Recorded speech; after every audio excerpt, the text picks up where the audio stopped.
చాలా మాట్లాడాల్సి ఉంటుంది కాబట్టి నాకు ఇంకా వేరే కార్యక్రమాలు పోతా ఉన్నా.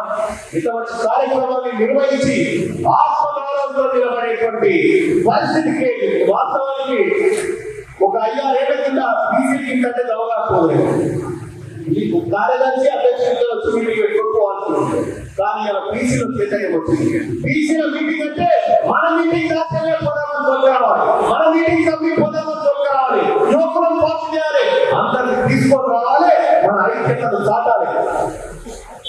స్వాతంత్రం వచ్చినప్పటి నుంచి ఇప్పటిదాకా ఒక్క బీసీ ముఖ్యమంత్రి లేదంటే మన యాదవ్ చూడండి.